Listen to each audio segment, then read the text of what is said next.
Welcome to Garden Chat. We're here in the demonstration vegetable garden. I'm here with Tom Simpson. They have been working hard this morning already, and I asked Tom to talk to us a little bit about what they're doing in the vegetable garden and how come it looks so great.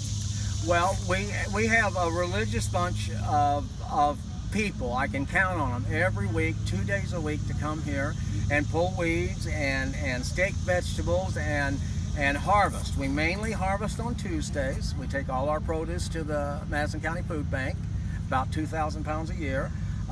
This year we're having an excellent year, and peppers are really popping this year. The tomatoes are off to a slow start because of all the rain we've had, and I think everybody's in that same boat. They are, but they're beautiful. They are beautiful, but the squirrels are getting the bottoms of them. So we have a squirrel that lives in this tree over here that I'd like you to handle. Now the okra is just now popping, and we got three kinds of okra. We got the burgundy, we got the hill country, which is my favorite because it's a big fat okra. It's just really good tasting. And then on the other side we've got the longhorn, which is a heritage okra. As you look around the garden, the squash is not doing well. Squash is it's just been too wet. We've had no insects this year until today, and the insects were in the soil, so we had to pull all the plants out of that raised bed, and we're going to have to take the soil out next week and replace it. I have seen some Japanese beetles at my house already. Well, we haven't had beetles yet, but there's something in that middle one over there, and I'm sure it's because it was just saturated, and we planted it early, trying to get some early squash, and it just didn't do. So we have replanted squash, we have replanted green beans, so we're hoping to get some squash and green beans. We haven't yet, but again, the sweet potatoes, oh my goodness, if we have sweet potatoes like we have vines, we're going to have sweet potatoes. That's great. The blueberries are doing great. We got a mouthful this morning. They're not quite ready. The figs are not ready. Of course, that's a tree.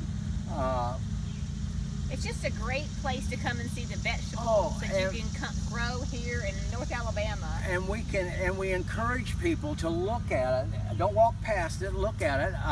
I prefer them not take it because we do use insecticidal soaps and stuff like that, and it doesn't taste good. Right. So and the food does go to a good cause. None of the food is wasted. So and it's gated over here. Unfortunately, squirrels don't follow the fence or the gate, but that's okay. You guys got some wonderful soil, and that's from years of really working on this soil. I think that's the key to these plants you've got in here. Oh yeah, we bring in a load of mulch or manure every other year. We rotate it every other year because you don't want to get too much manure in. But this year was manure year, and things show it. They show it, and the peppers have certainly showed it. Peppers are fantastic. I mean, I'll show you some really good peppers. Look at these giant marconis. They are absolutely beautiful. I mean, they are really, really beautiful. You guys are doing an excellent job, really, of keeping a lot of weeds out of these inside areas also. You've got eggplant over here. Well, our problem is the nutsedge. Right, that one's tough because you can't really use anything on that. Well, I use nutsedge only in the walkways. Right. And I missed this walkway, but I got that one and it killed every bit of it. Yeah. But you can't get it out where your plants are, that's for sure. So if it dries out any and the rain comes like it's supposed to, like we want it to, we'll have a good garden this year, but I'm just worried about my squash. About the squash. It's Mother Nature. Yeah, so Mother Nature. Work with it. And I came in here yesterday and somebody had messed with the sprinkler, and the sprinkler was running, and the water was over the banks. The place was flooded. So I turned the sprinkler off, and it's drained out real well. So I'm going to leave the sprinkler off for a while. Those of you who use sprinklers in the vegetable garden, you got to be very careful you don't overwater.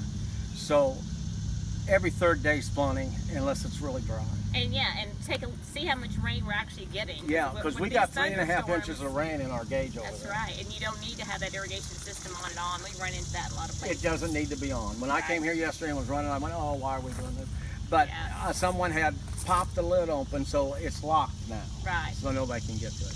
That doesn't need to be on Facebook, but we do a real good job here. I have excellent volunteers. It does take a little bit of sweat, but a vegetable garden, when it ripens, it's immediate satisfaction.